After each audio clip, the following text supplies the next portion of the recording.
Hello students, welcome back to online classes of Divine Public School. This is English grammar book of class Earth. Its first chapter is tense. In my previous video, I have taught you present tense. Today we shall read past tense.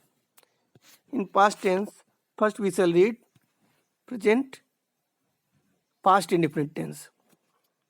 Past indefinite tense. Past indefinite tense की पहचान क्या होती है? सबसे पहले हम लोग पहचान जानेंगे। तो पास्ट इंडेफिनिट टेंस की पहचान होती है जब वाक्य के अंत में ता, ती, ते के साथ था, थी या थे आए। प्रेजेंट इंडेफिनिट में था, ती के साथ है, हूँ, हो आता था, और पास्ट इंडेफिनिट में ता, ती के साथ था, थी, थे आएगा। कुछ ऐसे सेंटेंस भी होती है जो लास्ट में आ, ई, ए आता है। अभी मैं एग्जांपल जब बताऊंगा तो और उसको बताऊंगा अच्छे से। हम फर्स्ट देखेंगे पास्ट इंडेफिनिट टेंस में affirmative sentence. Affirmative sentence means simple sentence, साधारण वाक्य। रूल क्या है? सबसे पहले सब्जेक्ट, उसके बाद वर्ब का थर्ड, वर्ब का सेकेंड फॉर्म। पास्ट इंडेफिनिट के अफर्मेटिव सेंटेंस में हमेशा वर्ब का सेकेंड फॉर्म लगता है। उसके बाद ऑब्जेक्ट, उसके बाद कोई अदर वर्ड है। तो एग्जाम्पल देखते हैं। जैसे वह घर जाता था, यहाँ ता आया है और था आया है, था के साथ था आया है, तो ये क्या हो जाएगा? Past indefinite tense. या वह घर गया, या आया है, तो ये भी पास्ट इंडेफिनिट टेंस होगा। जब इन दोनों को हम चेंज करेंगे इंग्लिश में, तो दोनों की इंग्लिश एक ही होगी। तो सबसे पहले सब्जेक्ट, सब्जेक्ट यहाँ ही हो गया। उसके बाद वर्ब, वर्ब का सेकेंड फॉर्म। तो यहाँ वर्ब क्या है? जाना, तो जाना की इंग्लिश गो, गो का सेकेंड फॉर्म वेंट, तो he went to house. Next क्या है? Negative sentence. Negative sentence means नकारात्मक वाक्य जिसमें नहीं आए। उसका रूल क्या है? सब्जेक्ट, उसके बाद डिड नॉट। नेगेटिव सेंटेंस में क्या लगेगा? Did not. पास्ट इंडेफिनिट में क्या लगाते हैं हम लोग? नेगेटिव में डिड नॉट। उसके बाद डिड नॉट, फिर वर्ब। अब वर्ब का यहाँ सेकेंड फॉर्म नहीं लगाएंगे। वर्ब का सेकेंड फॉर्म सिर्फ अफर्मेटिव सेंटेंस में। नेगेटिव में डिड लग जाता है, तो इसलिए यहाँ वर्ब का फिर फर्स्ट फॉर्म आ जाएगा, अब सेकेंड फॉर्म नहीं लगेगा। उसके बाद ऑब्जेक्ट, उसके बाद कोई अदर वर्ड है। तो एग्जाम्पल देखते हैं। राम स्कूल नहीं गया, तो सबसे पहले सब्जेक्ट राम, उसके बाद डिड नॉट, उसके बाद गो, फिर टू स्कूल। अब यहाँ डिड लग गया, इसलिए यहाँ गो का सेकेंड फॉर्म नहीं लगा, गो का फर्स्ट फॉर्म ही। Next interrogative sentence. Interrogative sentence means प्रश्नवाचक वाक्य जिससे क्वेश्चन पूछा जाए। तो सबसे पहले इंट्रोगेटिव सेंटेंस का रूल में क्या होता है? सबसे पहले डिड लिखेंगे। मैंने पिछली बार भी बताया था, इंट्रोगेटिव सेंटेंस में जिस टेंस में होता है सेंटेंस, उसी टेंस का हेल्पिंग वर्ब पहले लिखते हैं। पास्ट इंडेफिनिट है, पास्ट इंडेफिनिट का हेल्पिंग वर्ब डिड। तो इंट्रोगेटिव में सबसे पहले हम क्या लिखेंगे? डिड। उसके बाद सब्जेक्ट, उसके बाद वर्ब। तो वर्ब को आप सेकेंड फॉर्म नहीं लगेगा। स्टूडेंट एक चीज़ ध्यान रखिएगा, सिर्फ अफर्मेटिव सेंटेंस में ही वर्ब का सेकेंड फॉर्म लगता है पास्ट इंडेफिनिट में। वर्ब के बाद ऑब्जेक्ट, फिर कोई अदर वर्ड है। तो अब एग्जाम्पल देखते हैं। क्या उसने एक पत्र लिखा? अब क्या आया है इसमें? क्या से क्वेश्चन हो रहा है?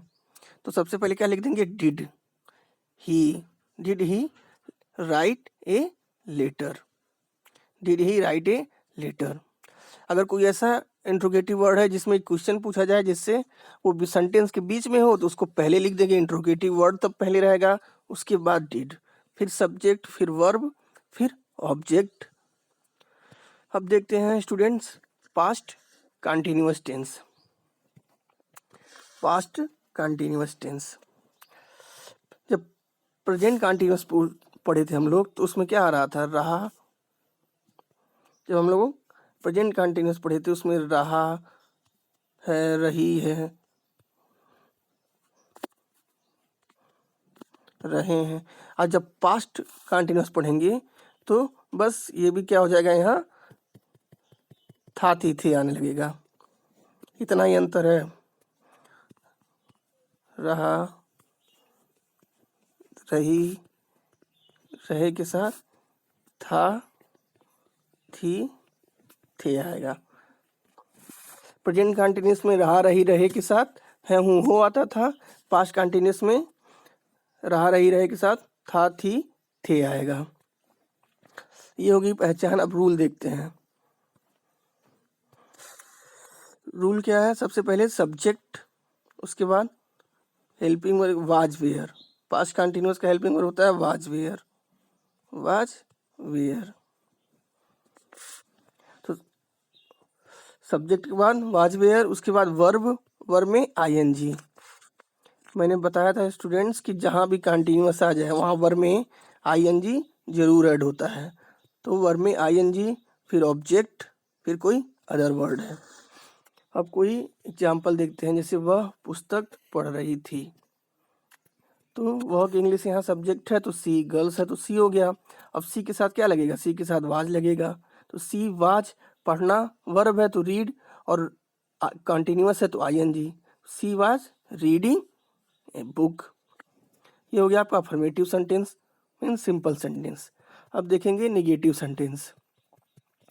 निगेटिव सेंटेंस मीन्स नकारात्मक वाक्य।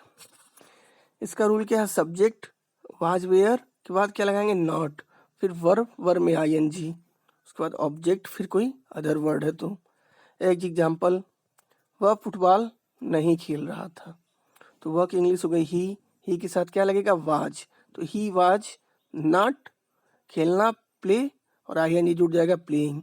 He was not playing football. Next interrogative sentence. अब प्रश्नवाचक वाक्य। अब मैंने अभी जस्ट पीछे बताया कि जब भी इंट्रोगेटिव सेंटेंस आए तो हेल्पिंग वर्ब पहले लग जाता है। इसका पास्ट कंटिन्यूअस का हेल्पिंग वर्ब क्या है? Was were. तो सबसे पहले क्या हो जाएगा रूल में? सबसे पहले वाज वेयर, उसके बाद सब्जेक्ट, फिर वर्ब, वर्ब में आईएनजी, फिर ऑब्जेक्ट, फिर कोई अदर वर्ड है। तो अब जैसे क्या मोहन खा रहा था, क्या पहले आ गया, इसमें क्वेश्चन हो रहा है। तो क्या की इंग्लिश नहीं बनेगी। तो सबसे पहले क्या लिखेंगे? Helping verb. तो पास्ट कंटिन्यूअस का हेल्पिंग वर्ब वाज वेयर, तो मोहन सिंगुलर है, तो सबसे पहले क्या लिखेंगे? Was. Was Mohan eating the food. अब जैसे अगर कोई ऐसा भी आता है जिसमें इंट्रोगेटिव वर्ड बीच में आए, तो इंट्रोगेटिव वर्ड पहले लिख देंगे। जैसे वह कब जा रहा था।